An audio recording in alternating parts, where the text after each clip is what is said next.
Barnaby Jones adjusted his tie as he looked down at the pile of paperwork resting heavily upon his desk, casting a glance toward Betty, who was busy organizing several files nearby.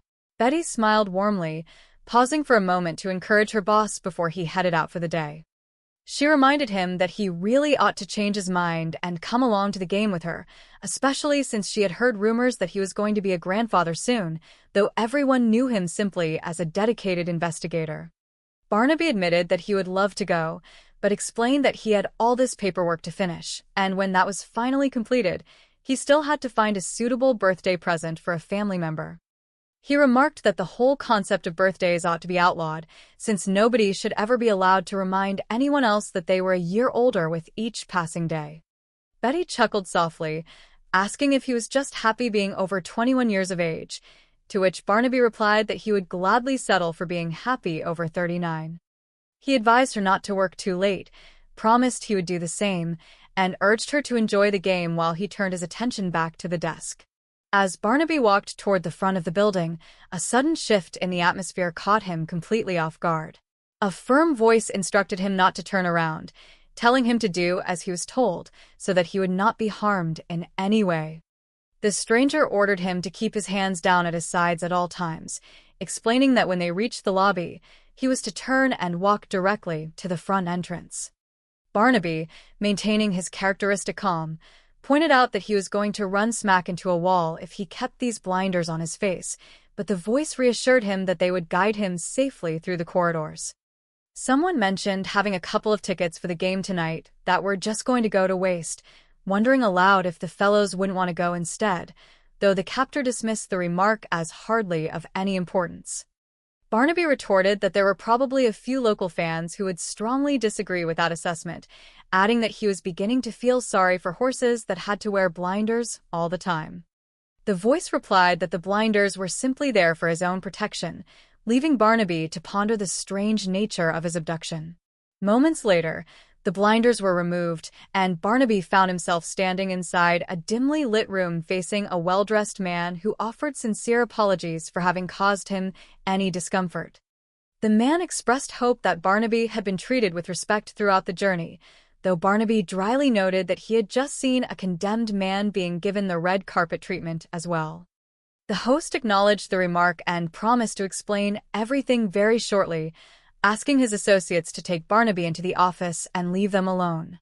Once the doors closed, the host revealed that Barnaby had been recommended to him by someone in whose judgment he had complete faith and expressed a desire to hire his professional services.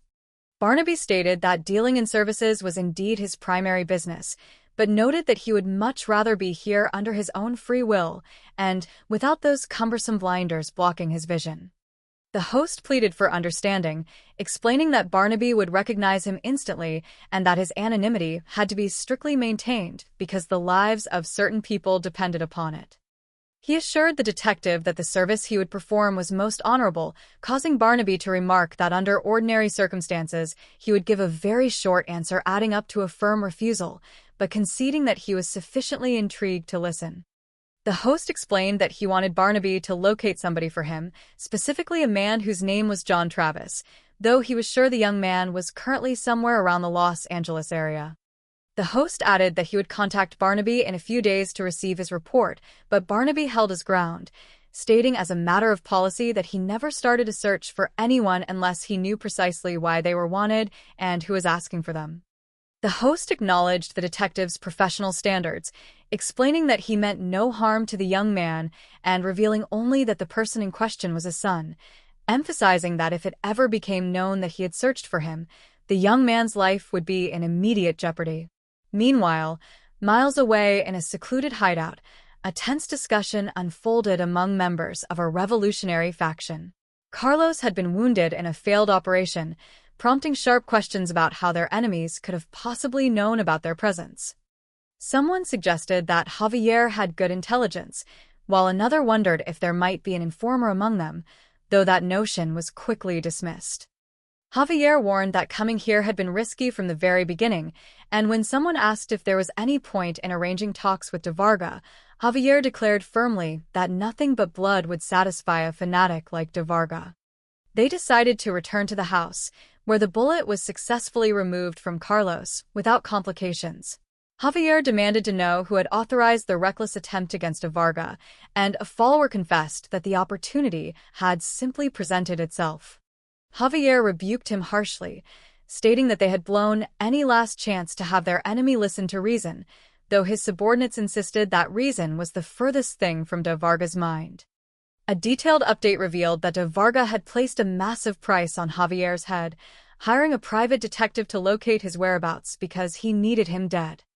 The faction realized that de Varga was in this country for one specific purpose, and they discussed the daunting reality that a bounty of $100,000 had been offered for Javier's elimination. Realizing the gravity of the situation, Javier acknowledged that the battle had come to their doorstep and they had no alternative but to meet de Varga head-on, while noting that the detective leading the hunt was named Barnaby Jones. Back in the city, Barnaby and Betty were reviewing the strange details of the case, checking their watches as they approached the university campus. Barnaby recalled his strange encounter, noting that even though he could not see the man's face, he had felt strangely comfortable in his presence, almost as if he were an honest man caught in very deep trouble. They navigated the streets carefully, following the mental map of the journey he had taken while blindfolded, turning past the railroad tracks and heading toward the industrial district near Motel Road. They arrived at a secluded winery, where Barnaby stepped out of the car and introduced himself to the manager, a man named Garcia.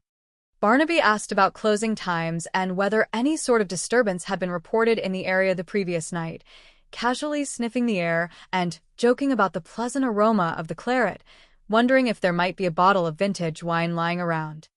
Garcia maintained a cool exterior, denying any knowledge of a disturbance and stating that the winery was completely locked when they opened in the morning.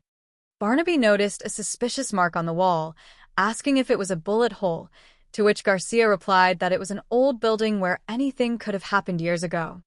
Barnaby thanked him for his time and walked out, leaving Garcia and his associates deeply unsettled, knowing that the detective was getting far too close to the truth. Barnaby soon received a summons to meet his client again, arriving at a secure location where he was greeted by Mr. Dwyer, who apologized for the theatrical secrecy. Dwyer explained that he had two primary reasons for being in the country, the first being to find his son, John Rivas, and the second being medical, as he was suffering from a terminal illness with only a year or two left to live. Dwyer revealed that he had spent 20 years fighting to topple a cruel dictatorship in South America, and any sign of instability in his leadership could trigger a return to bloody conflict. He explained that John Rivas was the surname taken by the young man's mother when they separated 20 years ago after she refused to join him in the revolution. Barnaby eventually tracked down Mrs. Rivas, who listened with a mixture of sorrow and astonishment as the detective explained her former husband's urgent desire to see his son. Mrs. Rivas acknowledged that the old lion was finally dying and recognized that their son, now 25 years old and working as a lawyer, should be the one to make the final decision.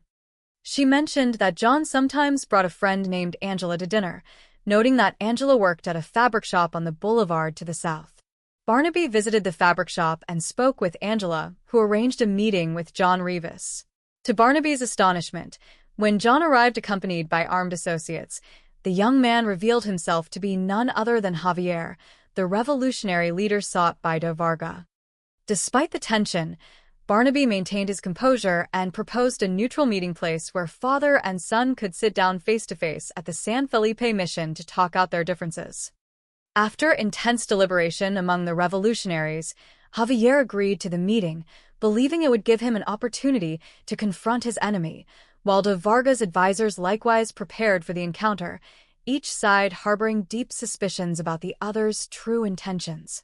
On the day of the meeting, Barnaby escorted Juan de Varga to the historic San Felipe mission.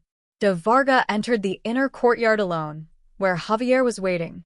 The two men stood face-to-face for the first time in decades, looking deeply into each other's eyes. De Varga steered the conversation away from politics, speaking softly about the heavy burdens of leadership, the necessity of democracy, and the profound importance of allowing every single person to feel that they had a voice in their own destiny. Javier listened intently, sensing a strange familiarity in the older man's voice and mannerisms, though his revolutionary, hardened exterior remained intact. As they spoke, the underlying truth of their shared bloodline hung heavily in the air, transcending the decades of separation and political conflict. When the meeting concluded, Javier chose to walk away without fully embracing the revelation, while de Varga accepted the profound emotional weight of the encounter. As Barnaby drove his client away from the mission, de Varga expressed his gratitude, and while the detective noted that it had been quite an ordeal rather than a simple pleasure, both men understood that a monumental chapter of healing and reconciliation had finally begun.